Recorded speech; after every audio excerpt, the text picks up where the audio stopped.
তুলোর মতন নরম, তুলতুল করছে। আজকে বাজারে গেছিলাম মাটন আনতে, আর যে দোকান থেকে আমরা সবসময় মাটন আনি সেই দোকানেই চলে গেছি, আর দেখে গিয়ে এটা কি ঝুলছে। আজকে ইনি পাঁঠার মাংস বিক্রি করছিলেন, আর এই যে এটা দেখতে পাচ্ছ এটা হচ্ছে পাঁঠার বিচি বা অন্ডকোষ। তো আজকে এটাকেই রান্না করব, আর তার জন্য এটাকে কিনে নিয়ে চলে এলাম বাড়িতে।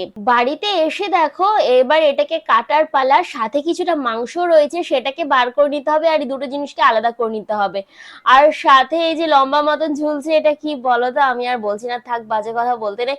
এরপরে যাই হোক, আমি কিছুটা হার্টও নিয়ে নিয়েছিলাম 1 পিস। এবারে এগুলোকে কেটে নেব। আর আমি দোকানে শুনলাম এগুলো নাকি খায়, কিন্তু কারা খায় আমি জানি না। আমি জীবনে ফার্স্ট টাইম ট্রাই করতে চলেছি, আর আশা করছি ইউটিউবে বা ফেসবুকে এটা ফার্স্ট টাইম কেউ রান্না করতে চলেছে আর টেস্ট করতে চলেছে। তো চলো এবারে এই দেখো এইভাবে আমি মাংসটাকে আলাদা করে নিলাম আর জিনিসটাকে আলাদা করে দিচ্ছি। আর এবারে যে হাড়টা ছিল সেটাকে মাঝখান থেকে চিড়ে পরিষ্কার করে নিলাম, ওটা থাক পাশে, পরে পিস করছি। এবারে এই জিনিসগুলোকে পিস পিস করে কেটে নিতে হবে। দেখো দেখতে কিন্তু অনেকটা চুস্তার মতন লাগছে, এরকম আমি গোল গোল করে কেটে নিলাম।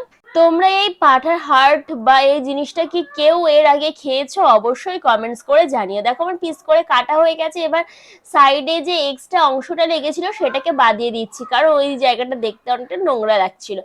এরপরে দেখো এই যে হার্ট গুলোকে ছোট ছোট করে পিস করে কেটে নিলাম, এরপর এগুলোকে ধুয়ে নেওয়ার পালা। আর এদিকে কড়াইতে তেল চাপিয়ে দিয়েছি, আর তারপর দিয়ে দিলাম গোটা গরম মশলা ফোড়নে।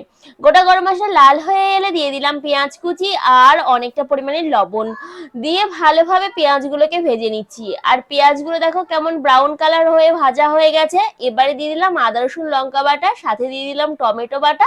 এবারে ভালোভাবে নেড়ে চেড়ে কষিয়ে নিলাম, আর দিয়ে দিলাম হালকা হলুদ। আর এরপরে দেখো দিয়ে দিলাম জিরে গুঁড়ো, লঙ্কা গুঁড়ো দিয়ে ভালোভাবে আবার মশলাটাকে কষিয়ে নিলাম। মশলাটা কষাতে কষাতে একদম যখন তেল ছেড়ে আসলো, তখন প্রথমে আমি এখানে হাড়টাকে দিয়ে দিলাম। দেওয়ার পর ভালোভাবে নাড়াচাড়া করে নিচ্ছি, আর তারপরে মিনিমাম 10 মিনিট নাড়াচাড়া করে কষিয়ে নেওয়ার পর আলুগুলোকে দিয়ে আরো 2-4 মিনিট কষিয়ে হালকা একটু জল দিয়ে ঢেকে দিয়েছিলাম। আর দেখো কত সুন্দর কষানো হয়ে গেছে আর পুরো তেল ছেড়ে এসেছে। আর এবারে এটাকে আরো 10 থেকে 15 মিনিট ঢাকনা দিয়ে ঢেকে রেখেছিলাম, আর তারপর দিয়ে দিলাম মাটনের সেই অংশগুলো। দেওয়ার পরে আবার এগুলোকে ভালোভাবে কষিয়ে নিচ্ছি। 5 মিনিট কষিয়ে নেওয়ার পরে আমি এখানে ঢেকে দিয়েছিলাম 4-5 মিনিটের জন্য, আর খুলে তারপর দিয়ে দিলাম জল।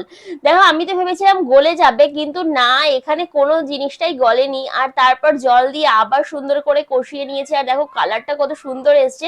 এবার একটু টমেটো কেচাপ আর ওপরে থেকে একটু কসুরি মেথি পাতা ছড়িয়ে দিলাম, আর দেওয়ার পরে একটু নাড়াচাড়া করে নিয়ে ব্যাস নামিয়ে নিলাম। রেডি হয়ে গেল আমাদের মাটনটা। কেমন হয়েছে অবশ্যই কমেন্টস রান্না করে হয়ে গেছে জানিও। দেখো আমাদের পাঠার বিচি। আর এটা আজকে খেয়ে দেখবো যে কেমন খেতে হয়েছে। ফার্স্ট টাইম আমি আজকে খাচ্ছি, এর আগে আমি কাউকে রান্না করতেও দেখিনি।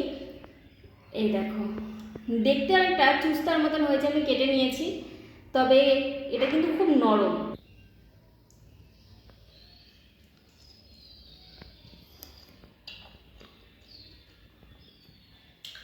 এর টেস্টটা কিন্তু পুরো আলাদা, না মাটনের মতো না চুস্তার মতো।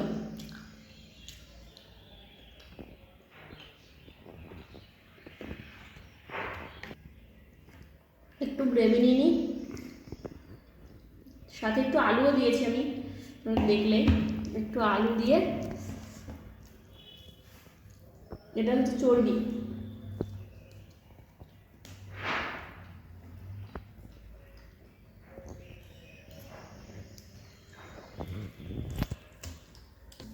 একটু বিচিটা দিয়ে আর একটু আলু মাখিয়ে নিয়ে, আর ইউটিউবে আশা করছি প্রথমবার আমি এটা রান্না করেছি আর আমি এটা খাচ্ছি।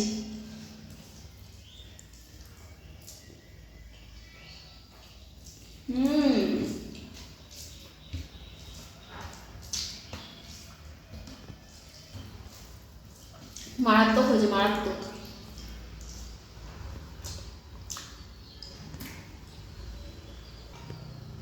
এটা হচ্ছে হার্ট।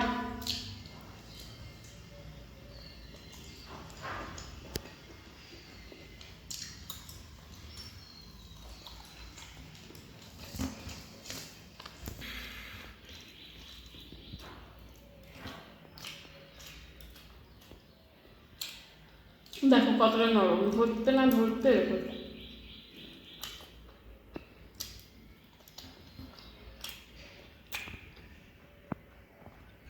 আর একদম পুরো তুলোর মতন নরম, তুলতুল করছে।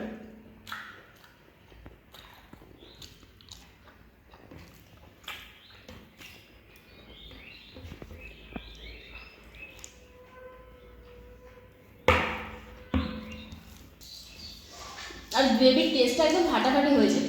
চুস্তার একটা আলাদা গন্ধ আছে, যেটা আমি তোমাদেরকে বলেছি, সেই গন্ধটা যাওয়ার জন্য অনেক কিছু দিতে হয়, কিন্তু এটার মধ্যে কিন্তু কোনো বাজে গন্ধ নেই।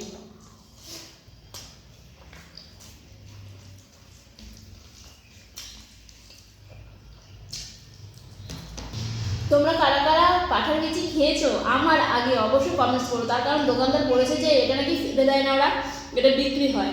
তো তোমরা কারা